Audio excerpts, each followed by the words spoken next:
MAGA is officially in full-blown civil war mode, and the next casualty appears to be Kash Patel. If there's anyone expendable in an administration desperately trying to distract from the Epstein cover-up, or at the very least protect Donald Trump's image, it's Kash Patel. He's the obvious one set to get the boot. We already know Dan Bongino is supposedly leaving of his own accord, assuming that story is even true. But Kash Patel is a different case. He's racked up scandal after scandal, mistake after mistake. And now, Donald Trump himself is openly exposing Patel's criminal behavior. In other words, Trump is throwing him under the bus, hoping it shifts attention away from his own involvement. We're going to break down exactly how Trump is doing that. But before we dive in, please take a moment to like this video, and if you enjoy the channel and haven't already, hit that subscribe button.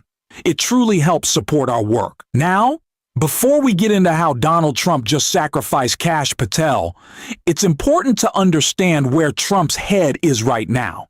And that mindset was on full display yesterday, when he had a complete meltdown over Epstein. Because of the fact that it's just used to deflect against a tremendous success. Look, we have $18 trillion coming into our country.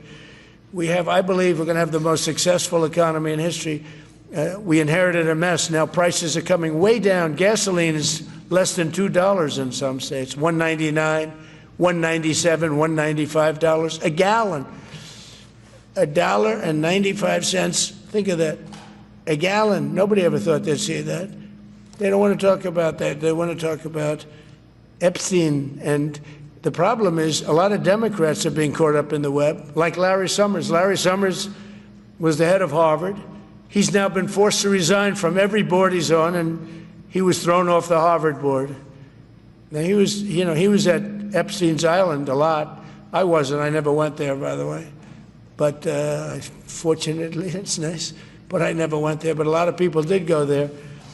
This is a man who clearly feels his back is against the wall. Donald Trump understands the pressure bearing down on his administration, and he knows the scrutiny is now coming from within his own party.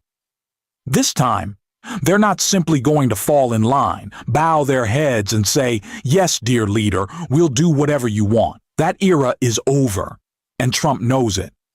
So instead, he's resorted to what he always does: dismissal and projection. He wants to pretend that the Epstein files don't matter at all, and that anyone who cares about them is acting purely out of political motives. But that's classic Donald Trump, accusing others of politicizing the issue, while he himself desperately wants the public to stop paying attention for political reasons. If there's one thing we've learned about this administration, it's that accountability simply isn't a priority. And Kash Patel has made that painfully clear through his complete neglect of his responsibilities. You can see it plainly in his response to Adam Schiff when asked about the possibility of additional Epstein co-conspirators. That moment was a turning point.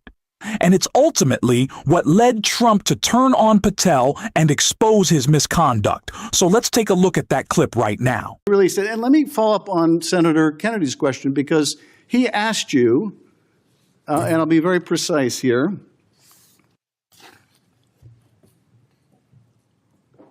You've seen most of the files. Who, if anyone, did Epstein traffic these young women to besides himself? And you said, himself, there's no credible information, none. If there were, I would bring the case yesterday that he trafficked to other individuals. And Kennedy, the information we have, again, is limited. And Senator Kennedy said, the answer is no one. And you said, for the information we have. So is it your testimony today that in all of the Epstein files, that Jeffrey Epstein trafficked no one to anyone but himself? Is that your testimony, Mr. I never Patel? said Jeffrey Epstein didn't traffic anyone else. Did he traffic any young woman to someone other than himself? That was Mr. Kennedy's question, And Senator I Kennedy's said question. the information that 3 administrations have had access to I'm have asking made you- determinations that there are no investigative leads that were credible to prosecute and investigate any others. I'm specifically I'm asking stating you whether we it's were your working on. testimony today.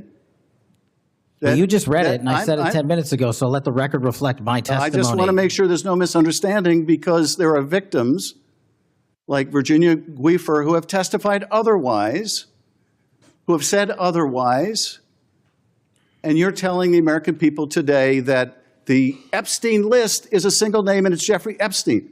That's what we're to believe? That's not what I'm saying. That's what you're saying, and Well, you let can me- say let me whatever ask you let me want. ask- So if you are Kash Patel and you actually care about the Epstein files more than just, yelling about Bill Clinton or Larry Summers or Bill Gates and trying to say that this is solely the Democrat hoax and Obama and, Benghazi or emails or Hunter Barron's laptop, I don't know, just throwing stuff together. You would care about these co-conspirators, right? That you would care about the possibility, which it's not a possibility, it's a truth of co-conspirators who were a part of this cabal of criminals. Kash Patel has done nothing about that. He's flown on a lot of jets. He's went to a lot of bad country music concerts. He's gotten new BMWs, but he hasn't looked into the co-conspirators who are now being revealed to be the opposite of what Kash Patel said, real, not some figment of our imagination. And it is Trump who's exposing that, and in effect exposing that, Kash Patel purged himself. The Bulwark Sarah Longwell wrote, earlier this year, Kash Patel testified under oath that internal files contain no credible information Epstein trafficked young women to anyone other than himself. Today, the DOJ released internal emails referring to 10 co-conspirators. So yes, there were co-conspirators. Of course there were.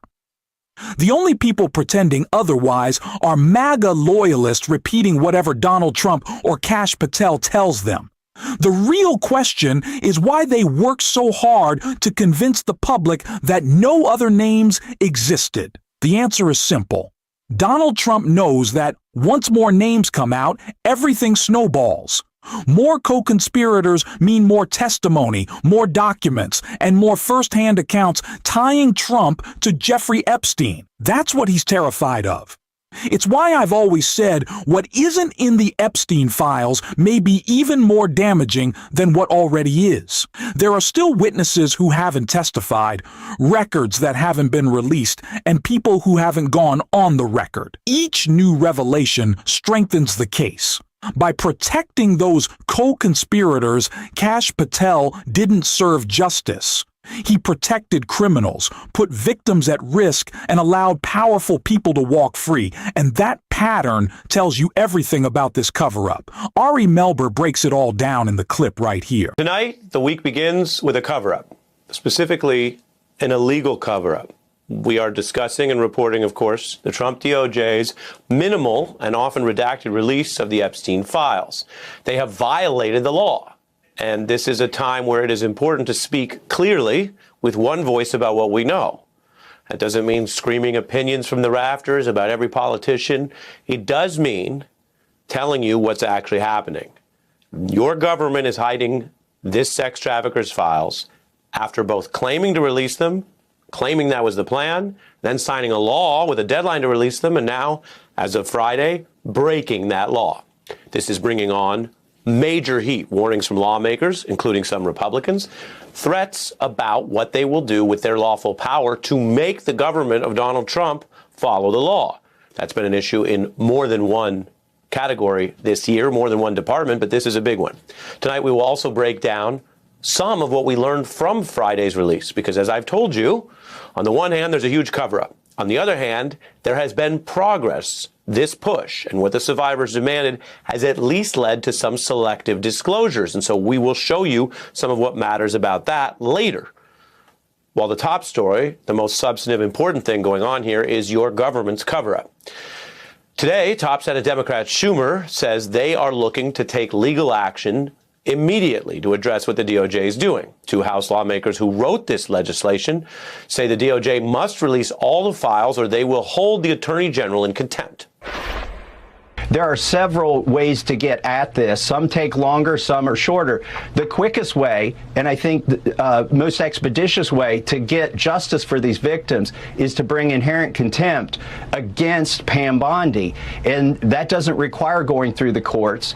And give her, and basically Rokan and I are talking about and drafting that right now. We only need the House for inherent contempt, and we're building a bipartisan coalition, and it would fine Pam Bondi for every day that she's not releasing these documents. That's a Republican and a Democrat explaining one way to try to force the compliance that DOJ is currently refusing. In so many ways, this is a cover-up for Donald Trump. We all know that. But it's also a cover-up designed to protect the co-conspirators, to keep them quiet and prevent them from speaking out about Trump or getting pulled into the spotlight.